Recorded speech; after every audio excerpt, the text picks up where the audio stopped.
Hello children, welcome to our science class. Now in the last class we have completed our chapter number 7. So going to a new chapter which is chapter number 9 soil. Chapter number 8 बाकी है, ये बाद में करती हूँ. Today we are going to discuss the 9th chapter soil. Soil मतलब क्या है, सबको पता है मिट्टी. So soil के related है ये पूरे chapter.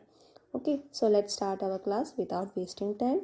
Soil is one of the most important natural resource. Soil एक important natural resource है. Natural resource का meaning क्या है? वो naturally हमारे अर्थ में पाए जाते हैं. ऐसे resource को हम कहते हैं natural resources.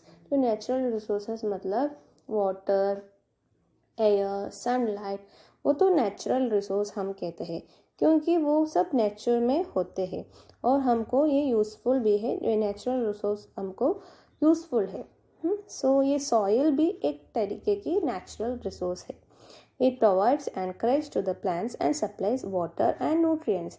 वो नॉट नेचुरल रिसोर्स है और वो क्या क्या प्रोवाइड करते हैं, वो क्या क्या देते हैं. Anchorage to the plant and supply water and nutrients. वो anchorage to the plant and supply water and nutrients मतलब एनकरेज मतलब ये कुछ सॉइल है ना, प्लांट्स को पकड़ के रखते हैं. एंकरेज मतलब जो ग्रिप देना या होल्ड करते हैं. ग्रिप करते हैं या हमको कहते हैं होल्ड.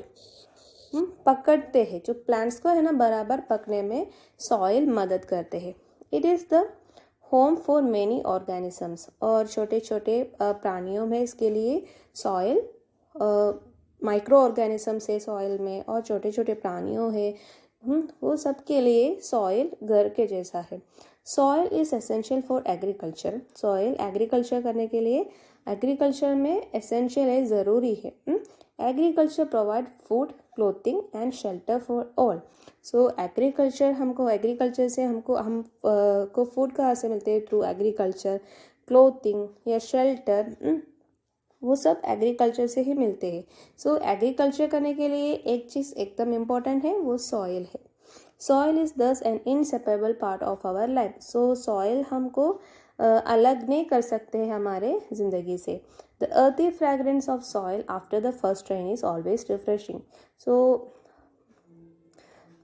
फर्स्ट रेन में पहला बारिश के बाद वो मिट्टी से एक फ्रेगरेंस कुछ खुशबू आते हैं, वो तो बहुत ताज़ा ही लगते हैं, है ना.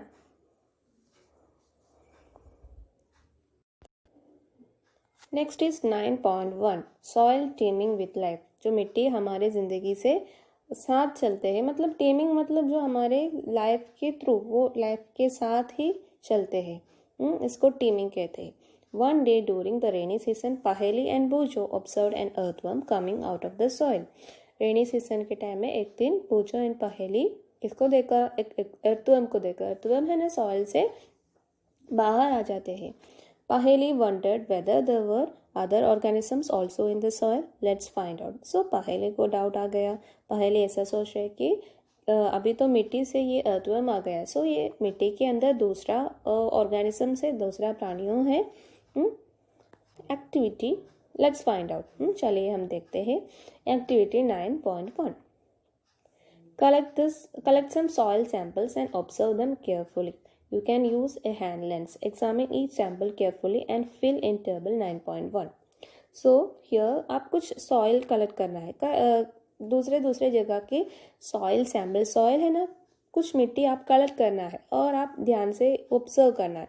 अभी तो सॉइल के अंदर सब्सटेंस हमको इतना इजी नहीं देख सकते, तो हमको हैंड लेंस यूज़ कर सकते हैं और टेबल 9.1 फिल करना है. Discuss your observation with your friends. उसके बाद फ्रेंड्स के साथ भी डिस्कस कर सकते हैं. Are the soil samples collected by your friends similar to the ones collected by you.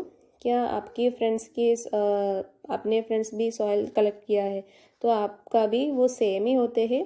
बूजो and Paheli have used soil in many ways. They enjoy playing with it. It is a great fun indeed. So Boojho and Paheli ये soil collect करने के time पे वो थोड़ा playing भी करते हैं इसके साथ. जैसे कि कुछ बना के सॉइल से कुछ चीज़ों बना सकते हैं ना, छोटे छोटे बच्चों में से करते हैं, प्लेइंग करते हैं. तो ऐसे बूजो एंड पहेली भी किया है. Next make a list of soil.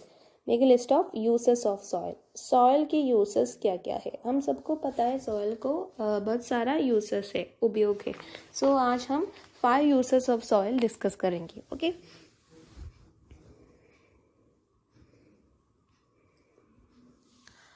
what are the main uses of soil? Here answer है 5 uses of soil. First one, agriculture. Agriculture में soil has vital nutrients for plants. So soil agriculture में मदद करते हैं। कैसे? क्योंकि soil में बहुत सारा nutrients है। plants को grow करने के लिए nutrients, minerals, हमको nutrients और minerals कहाँ से मिलते हैं? plants से, है ना। हम प्लांट्स और एनिमल्स की फूड खाते हैं, सो हमको वहाँ से न्यूट्रिएंट्स और मिनरल्स मिलते हैं। लेकिन प्लांट्स को कहाँ से मिलते हैं? एनिमल्स भी प्लांट्स खाते हैं, और सो ये प्लांट्स को कहाँ से मिलते हैं? प्लांट्स को भी मिलना चाहिए, वो प्लांट्स की न्यूट्रिएंट्स और मिनरल्स है ना सॉइल के अंदर है। Okay, soil has vital nutrients for plants. Next, building, कोई भी बिल्डिंग पर्पस में सॉइल यूज़ करते हैं। Soil is an important part of building purpose. Next, pottery, pottery बनाने के लिए कुछ मटका और अर्थन पॉट्स है ना, मिट्टी के पॉट्स, वो सब बनाने के लिए, गमले बनाने के लिए हम सॉइल यूज़ करते हैं। Clay soil is used in making ceramics और पोटरी। ये क्ले सॉइल, क्ले सॉइल हम यूज़ करते हैं। सॉइल की एक टाइप का है क्ले सॉइल, अलग अलग टाइप के सॉइल से, वो भी इस चैप्टर में है। सो एक टाइप के सॉइल है क्ले सॉइल। सो क्ले सॉइल, सेरामिक्स, पोटरी, वो सब बनने में मदद करते हैं। Next, medicine. Soil is commonly used in antibiotics. So antibiotics एक तरीके के मेडिसिन है, इसमें सॉइल यूज़ करते हैं। नेक्स्ट, ब्यूटी प्रोडक्ट्स में some beauty products are made with soil. Girls कुछ ब्यूटी के कॉस्मेटिक्स यूज़ करते हैं ना, इसमें भी सम कॉस्मेटिक प्रोडक्ट्स में सॉइल इंक्लूडेड है। सो ये 5 यूसेस है सॉइल का, और दूसरा यूसेस है वो आप सर्च करके लिखना है। ओके, नेक्स्ट टेबल 9.1 है। यहाँ हमने जो बोला है एक्टिविटी 9.1 में सैम्पल्स कलेक्ट करना है, अलग अलग जगह की मिट्टी कलेक्ट करना है। सो इसके अंदर हमको क्या क्या देख सकते हैं? First one, garden soil. हमारे गार्डन के सॉइल में plants, animals, any other observation. Plants में क्या क्या देख सकते हैं? छोटे छोटे ग्रास देख सकते हैं, है ना, और एनिमल्स की एंड और कुछ अदर इंसेक्ट्स, कुछ वर्म्स को हमको देख सकते हैं। नेक्स्ट, एनी अदर ऑब्जर्वेशन, दूसरा देख सकते हैं तो वो लिखना है। छोटे छोटे स्टोन्स है तो स्टोन्स दिख सकते हैं गार्डन से। So you can write here. Next, soil from road side. Road side के सॉइल से ग्रास होते हैं प्लांट्स के, एनिमल्स का भी, एंड्स एनिमल्स में भी क्या क्या होते हैं? एनिमल की वेस्ट होते हैं, काउ डंग, है ना, कुछ ऐसा रोड साइड में ऐसा होते हैं। नेक्स्ट क्या होते हैं? स्टोन्स होते हैं। इसके अलावा प्लास्टिक भी थ्रो करते हैं, फेंकते हैं बाहर, है ना। सो ये प्लास्टिक के पीसेस होते हैं, पेपर के टुकड़े होते हैं, वो सब अनदर ऑब्जर्वेशन में लिख सकते हैं। ये 3 टेबल है। प्लांट्स के कुछ आइटम्स आपको रोड साइड से मिलते हैं तो उधर लिखना है। एनिमल्स की और एनी अदर ऑब्जर्वेशन में प्लास्टिक, और दूसरा आइटम्स एनी अदर ऑब्जर्वेशंस में। Next, construction area. Soil from the area were construction is going on.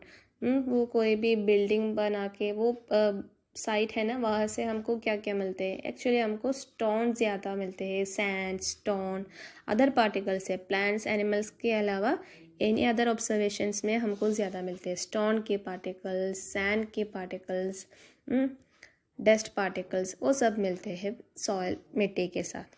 सो ये टेबल है ना, आप अकेले फिल करना है बच्चों, क्या क्या हमको ऑब्जर्वेशन में मिल जाते हैं।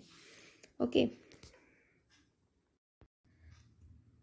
look at the next page, all of you. What Paheli is saying, I wonder why I found some pieces of plastic articles and some polythene bags in the soil sample collected from the roadside and the garden. So पहेली और बूचों ने collect किया है sample. सो वो time पर है ना, पहेली को कुछ प्लास्टिक के बैग, पॉलीथीन बैग्स मतलब प्लास्टिक के bags in the soil, soil से क्या क्या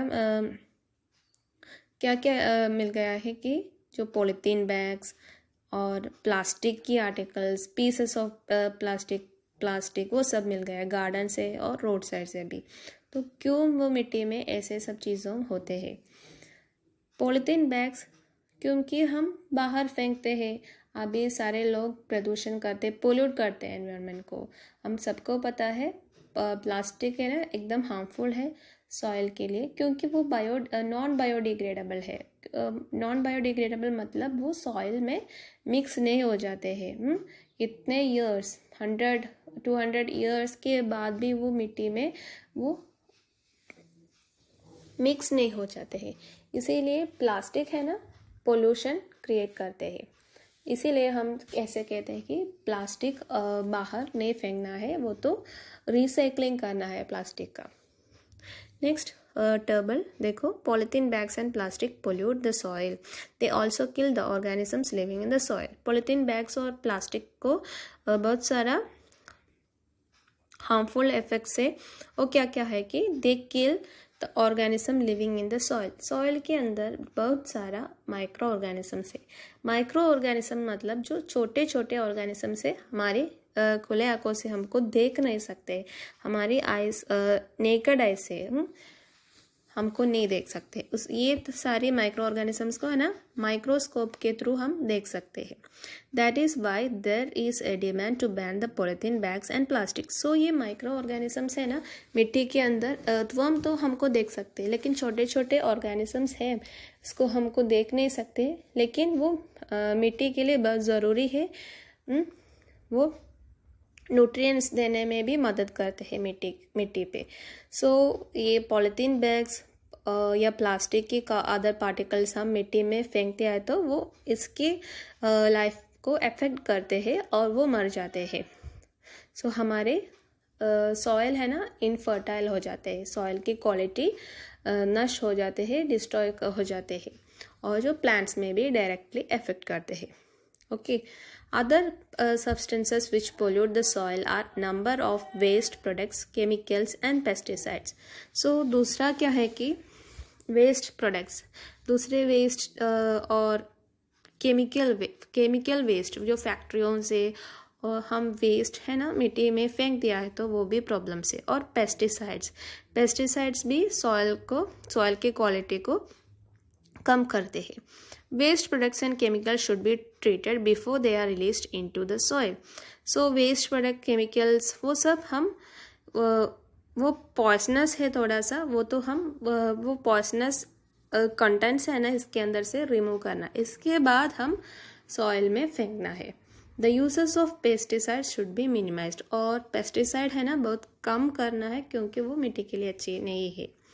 next, I have seen what Bojo is saying, I have seen pots and toys made up of soil in हाट बाजार में। उन्होंने टॉयज देखा, ये वो सब सॉइल के बने हुए, सॉइल से बने हुए टॉयज वो सब उन्होंने देखे हुए थे।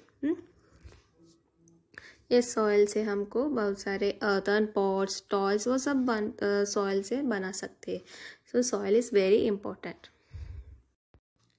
Next 9.2 soil profile. चलिए हम देखते हैं सॉइल प्रोफाइल मतलब क्या है। Soil is composed of different layer, distinct layer. Distinct मतलब डिफरेंट, अलग अलग टाइप की लेयर्स है हमारे सॉइल में। हम क्या देखते हैं ऊपर के पोर्शन में क्या क्या होते हैं, कुछ स्टोन के पार्टिकल्स होते हैं, डस्ट पार्टिकल्स, सैंड के पार्टिकल्स होते हैं, वो मिट्टी जस्ट हम वो डार्क कलर के कुछ देखते हैं ना, वो है हम जो ऊपर की लेयर। लेकिन इसके अंदर भी बहुत सारा डिफरेंट लेयर्स होते हैं। Perform the following activity to find out how this layers are arranged. So हम एक एक्टिविटी थ्रू समझाएंगे कैसे ये लेयर्स अरेंज करते हैं मिट्टी में। Activity 9.2, take a soil, break the clumps with your hand to powder it. So एक सॉइल की टुकड़े लेना है और वो ब्रेक करना है, तोड़ना है, वो पाउडर बनाना है। हम एक पीस लेते हैं, सॉइल की एक टुकड़ा लेते हैं तो वो थोड़ा पाउडर करना है, तो हम हमारे हैंड से उसको ब्रेक करना है, तोड़ना है। Now take a glass tumbler, 3/4 filled with water. इसके बाद क्या करना है कि एक ग्लास टम्बलर लेना है, इसमें इधर तक पानी भरना है, आपको देख सकते हैं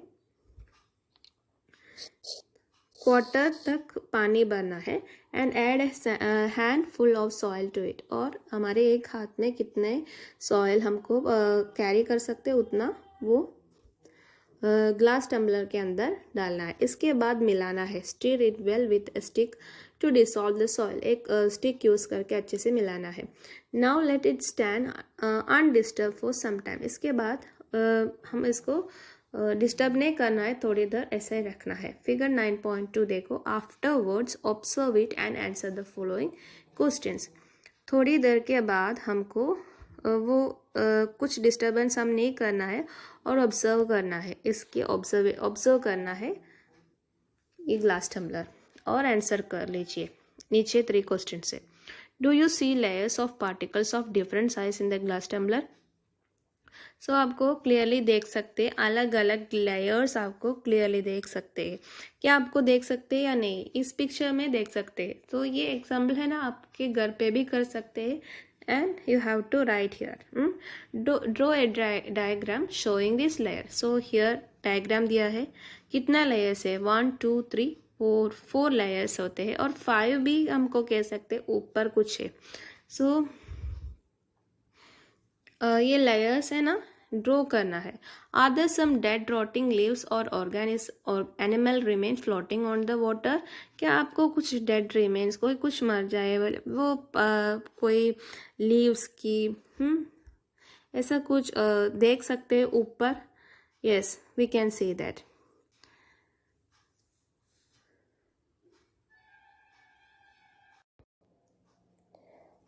Are there some dead rotting leaves or animal remains floating on the water? क्या आपको कुछ सड़ा रहे पत्ते, रोटिंग में तो वो सड़ा रहना, ऐसे टाइप का, मतलब जो मृदे हुए पत्ते या कोई भी एनिमल्स की वेस्ट ऊपर तैरते लगे, ऐसा लगता है आपको? तैरते हुए है, फ्लोटिंग मतलब तैरना। Okay, the rotting dead matter in the soil is called humus. So ये रोटिंग डेड मटेरियल्स आपको देख सकते हैं ना, ह्यूमस, इसको हम कहते हैं humus. The rotting dead matter in the soil is called humus. Underline करो बच्चों।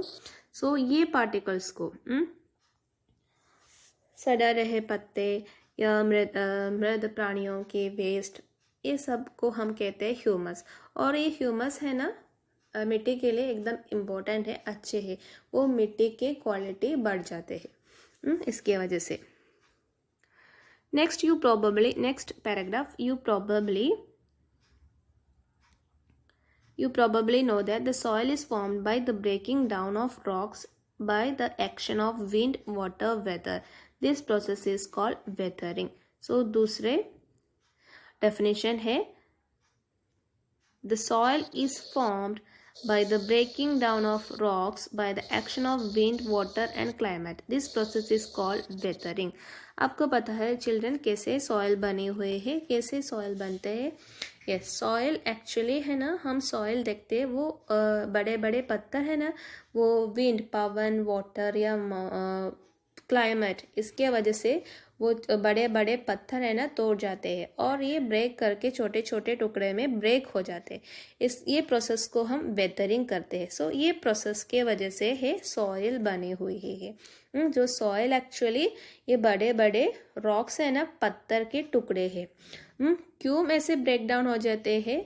क्योंकि कुछ विंड, वाटर, क्लाइमेट, ये तीनों की एक्शन के वजह से, ये तीनों के कारण के वजह से ये रॉक ब्रेक हो जाते हैं, और इसमें से वो सॉइल फॉर्म हो जाते हैं, छोटे छोटे टुकड़े हो जाते हैं, बाद में वो मिट्टी के फॉर्म में कन्वर्ट हो जाते हैं, और इस प्रोसेस को हम कहते हैं वेदरिंग। जो रॉक्स है ना ब्रेक डाउन करते हैं ना, इस ब्रेक करते हैं ना, ये प्रोसेस को हम कहते हैं वेदरिंग। इम्पोर्टेंट है चिल्ड्रन, वो आप भी अंडरलाइन करना है और नोटबुक में लिखना है, what is called weathering. So weathering का आंसर जो हम कितना अंडरलाइन किया उतना ही लिखना है।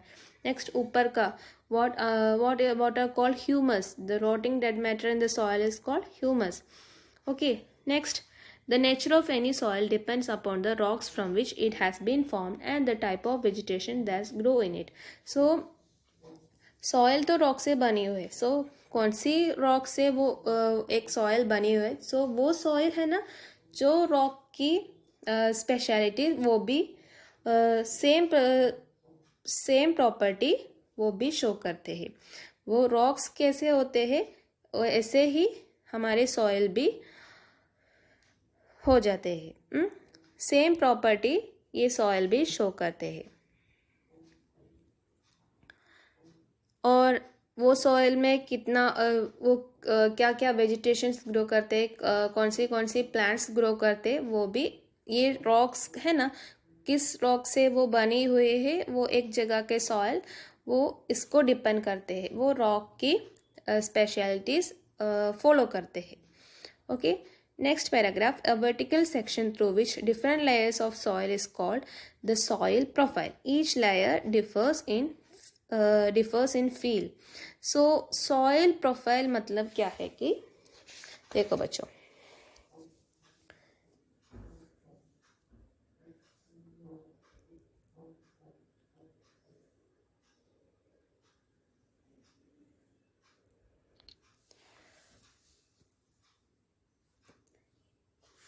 soil profile matlab a vertical section through which different layer of soil is called soil profile. So ये है vertical layer, ये vertical layer को हम कहते हैं soil profile, soil profile कहते हैं। ये vertical layer में बहुत सारा layers, different layers included है। और ये डिफरेंट लेयर्स को हम होरिजोन्स कहते हैं। ये डिफरेंट लेयर्स को हम होरिजोन्स कहते हैं। और ये सारी लेयर्स की टेक्सचर है ना अलग अलग है। ऊपर के सॉइल है ना, हम टच करें तो वो हमको एक फीलिंग मिलते है, दूसरे लेयर है ना दूसरे टाइप का है, तो इसकी टेक्सचर, इसके फील, इसके मॉडल अलग ही होते हैं। सॉइल प्रोफाइल क्या है? The vertical section that grows through the different layers of soil is called soil profile. So ये soil, ये different layers है, इसकी vertical डायरेक्शन को, वर्टिकल सेक्शन को, वर्टिकल सेक्शन मत इसको हम वर्टिकल कहते हैं और ऐसे टाइप को हम ओरिजोंटल कहते हैं। सो ऐसे वर्टिकल सेक्शन को हम प्रोफाइल कहते हैं, सॉइल प्रोफाइल कहते हैं। और ये सॉइल प्रोफाइल की लेयर्स है ना, अलग अलग टाइप की लेयर्स होते हैं। ये लेयर्स को हम क्या कहते हैं? होरिजोन कहते हैं। Okay,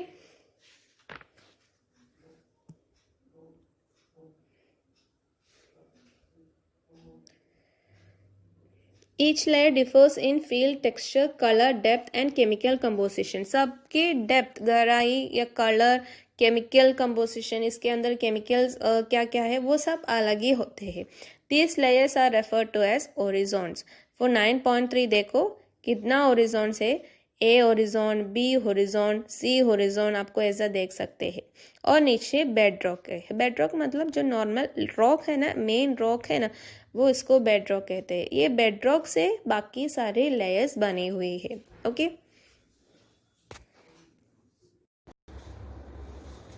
we usually see the top surface of the soil, not the layers below it. हमको क्या देखते हैं कि जो टॉप लेयर के सरफेस विजिबल है, नीचे के लेयर हमको देख नहीं सकते हैं।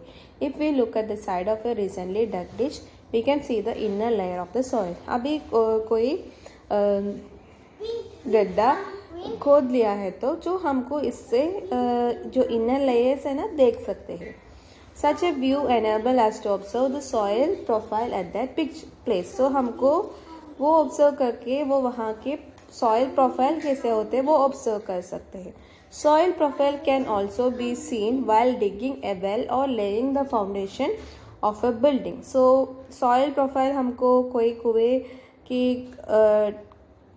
कुएं खोदने के टाइम पे या बिल्डिंग बनाने के टाइम में, इसके फाउंडेशन के टाइम पर हमको सॉइल प्रोफाइल पढ़ सकते हैं। It can be also seen on the side of a road on a hill और at a steep river bank. ये स्टीप रिवर बैंक के साइड पे या रोड के कोई भी हिली प्लेस है ना, वहाँ के रोड के साइड पर हमको ये लेयर्स, अलग नीचे के लेयर्स भी देख सकते हैं। The uppermost horizon is generally dark in color as it is rich in humus and minerals. वो uppermost layer, फर्स्ट लेयर, जो uppermost layer पर plants ग्रो करते हैं ना, ये लेयर को हम कहते हैं वो लेयर डार्क कलर का है और इसमें ह्यूमस और मिनरल्स ज़्यादा है। The humus make soil fertile and provides nutrients to the plants. Humus है ना, कुछ एक चीज़ है, वो क्या करते हैं, सॉइल की फर्टिलिटी, सॉइल की क्वालिटी बढ़ाई करते हैं, साथ में प्लांट्स को न्यूट्रिएंट्स भी देते हैं। This layer is generally soft, porous and can retain more water. So ये फर्स्ट लेयर कैसे होते हैं कि जो सॉफ्ट होते हैं या पोरस है। पोरस मतलब इसके अंदर होल्स होते हैं, छोटे छोटे होल्स, इसको हम पोरस कहते हैं। एंड रिटेन मोर वाटर, जो वाटर है ना इसमें होल्ड कर सकते हैं, वो एरिया पे, वो ऊपर के लेयर में ना पानी होल्ड कर सकते हैं और इसमें छोटे छोटे होल्स ज़्यादा है, इसीलिए वाटर ज़्यादा होल्ड कर सकते हैं। It is called the top soil और ए होरिज़ोन। सो इसको हम जो पहले फर्स्ट लेयर को हम क्या कहते हैं, टॉप सॉइल कहते हैं, यानी कि हम ए होरिज़ोन कहते हैं। क्लियर?